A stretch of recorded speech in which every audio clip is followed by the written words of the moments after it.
Wow! Ang dami ng combat tanks ng Indonesia kumpara sa Philippines. Look at that, 313 ang combat tanks na meron ang Indonesia kumpara sa Philippines na 7 lang. Yo, what's up sa inyo lahat? Ako nga pala si Allen at welcome sa aking YouTube channel. So for this video, magre-react na naman tayo ulit sa Indonesia versus Philippines military comparison na ginawa ni Infinite Defense. So credits to Infinite Defense. So mag-subscribe na kayo sa channel niya. Ililink ko na lang siya dito sa description box below. And sa video na to, papanoorin lang naman natin kung ano nga ba yung pagkakaiba sa military ng Indonesia at ng Pilipinas. Nagkakaiba lang talaga tayo pagdating sa culture, sa society na kinabibilangan natin ngayon. So, bago tayo magsimula sa video na to, huwag kayong kalimutan mag-like at mag-subscribe na sa aking YouTube channel. Click the notification bell beside the subscribe button para ma-notify ka sa mga future video uploads ko. And also don't forget to follow me on my Instagram account, and let's start watching this video.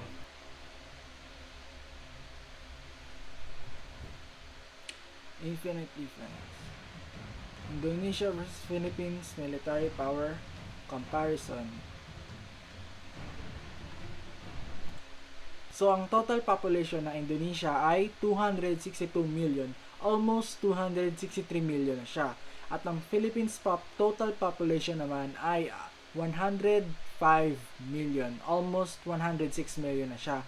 So, grabe yung population ng Indonesia. Like, twice na mas madaming population ang Indonesia kaysa sa Philippines.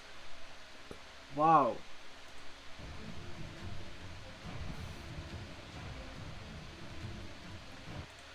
So, ang available manpower ng Indonesia ay 130 million, almost 131 million na siya. At sa Philippines naman ay 51 million, almost 52 million na siya. So, grabe talaga.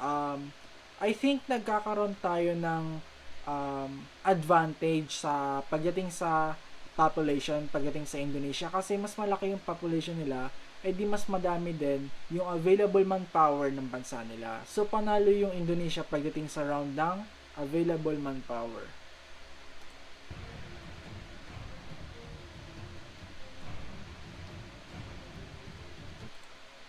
So, sa Indonesia, fit for service, 108 million, almost 109 million. At sa Philippines naman ay 42 million, almost 43 million. So, mas madami talaga ang fit for service sa Indonesia kasi mas marami silang population and mas marami silang manpower kaysa sa atin sa Pilipinas. So, amazing yung number ng Indonesia kasi sobrang dami, sobrang lakas. At saka nga pala, Indonesia is the number 1 most powerful nation in Southeast Asia. So, fun fact lang.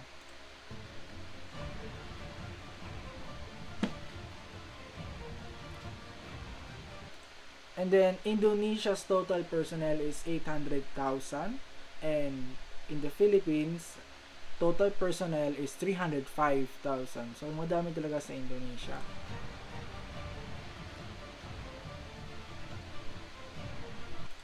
So, Indonesia's for active personnel is 400,000. And the Philippines naman ay, ang active personnel nila ay 125,000. Ang dami sa Indonesia.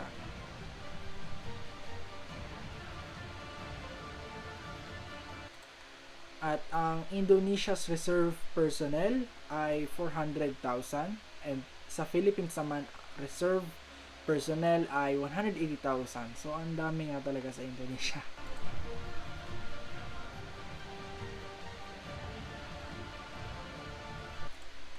Wow!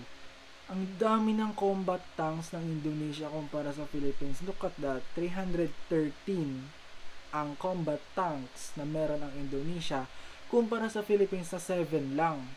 So, panalo talaga dito ang Indonesia kasi marami silang combat tanks kumpara sa atin dito sa Philippines na 7 lang. Wow.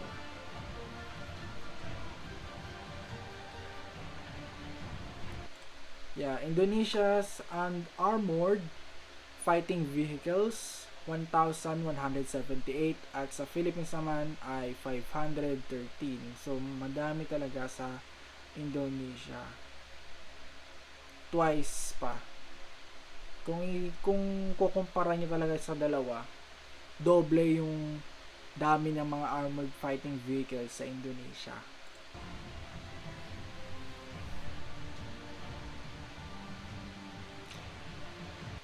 Self-propelled artillery ng Indonesia ay 153, while sa Philippines naman ay wala. So, panalo talaga dito ang Indonesia pagdating sa self-propelled artillery.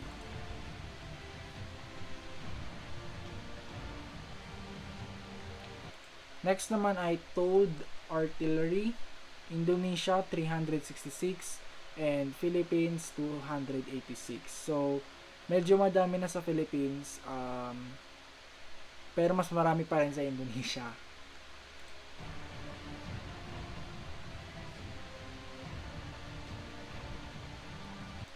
Rocket projectors in Indonesia is 36. Sa Philippines naman ay 0. So, wala pala kaming rocket projectors.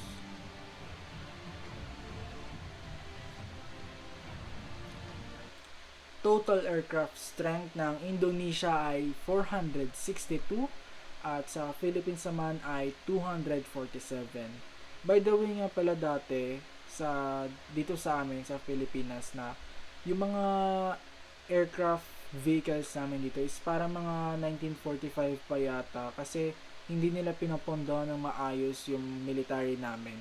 Unlike sa Duterte administration ngayon, minomodernize na nila lahat ng mga kagamitan ng mga military namin ngayon. Kasi gusto niya na palakasin, lalo na't nga, alam niyo ba yung issue about sa South China Sea, yung inaagaw ng China ang teritoryo ng West Philippine Sea. Ganun din sa Vietnam, sa Malaysia, and sa Brunei, 'di ba? Laking issue nun. So, para bang binubuli kami dito sa Pilipinas dahil nga kasi ang hina ng bansa namin pagdating sa military strength.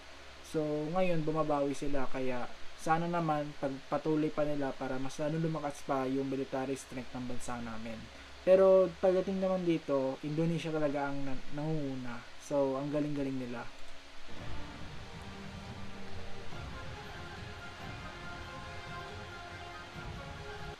Fighter aircraft ng Indonesia ay 41 and ang fighter aircraft naman ng Philippines ay 12.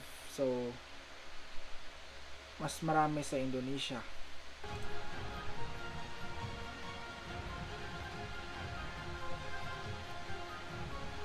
Dedicated attack aircraft 39 and dedicated attack aircraft ng Philippines ay 7.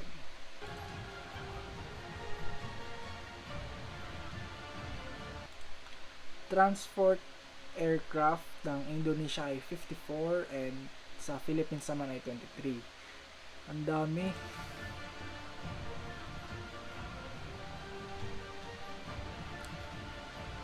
Trainer aircraft 109 sa Indonesia and trainer aircraft naman sa Philippines ay 24. Ang dami.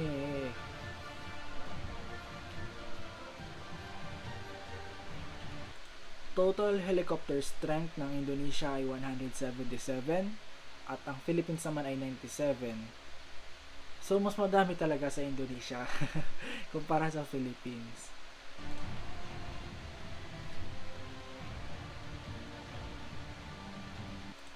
Attack helicopters ng Indonesia ay 16 while sa Philippines naman ay 2 lang.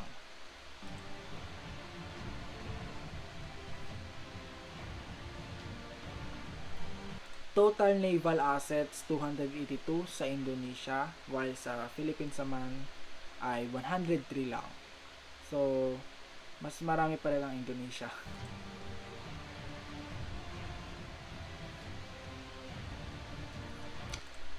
Frigates sa Indonesia ay 7 while sa Philippines naman ay 3 lang.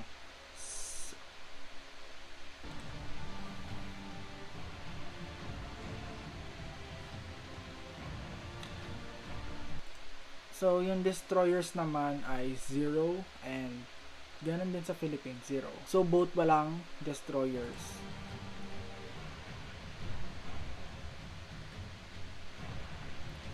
Corvettes 24, and then sa Philippines naman ay 1 lang.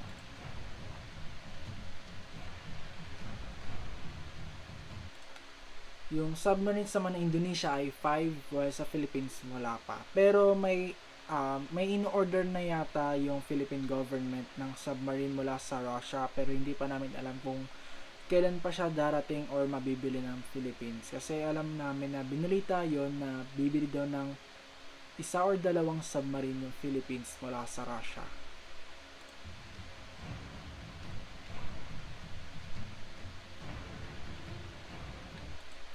Patrol vessels 156 and patrol vessels naman sa Philippines ay 76.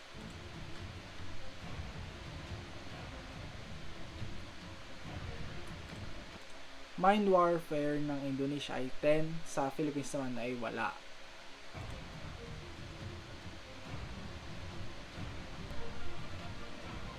Sa Indonesia's defense budget ay 7.6 billion US dollars, while sa Philippines naman ay 3.4 billion US dollars. So, mas malaki ang budget ng Indonesia kaysa sa Philippines.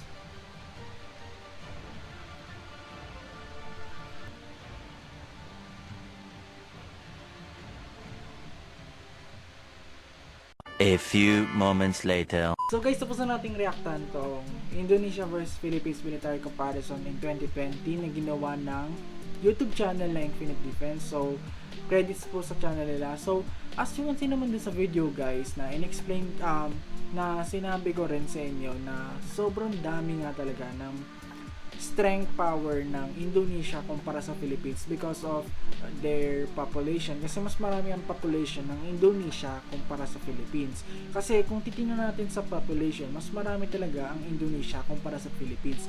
At saka kasi yung government nila is mas mataas din yung military budget nila kumpara sa Philippines. At saka sa Philippines kasi, yung mga nakaraang past administrations or mga past presidents ay hindi nila pinagtuunan ng pansin ang military ng bansa. Kaya ngayon, maliit na lamang or mahinang militar na lang ang meron kami dito sa Philippines. Kaya, madali na lang agawin ng China ang West Philippine Sea. So, sa Indonesia naman is ang taas-taas ng military spending nila pagdating sa budget para sa defense budget nila. Kasi sobrang laking advantage nun pagdating sa defense kasi para pag may mga mananakop na ibang bansa, mapoprotektahan nila yung mismong bansa nila. At saka yung Philippines ngayon kasi ngayon pa lang nagmo-modernize ang mga kagamitan ng Philippines dahil sa under ng Duterte administration na pinagtutuunan talaga ng pansin ng militar para sa mga terorista at sa mga mananakop ng mga ibang bansa. So, ang galing lang kasi overall Indonesia ang nanalo sa video nito, pero ang video na pinanood niyo is for educational lamang at hindi po ito yung paglaban-laban ng mga bansa.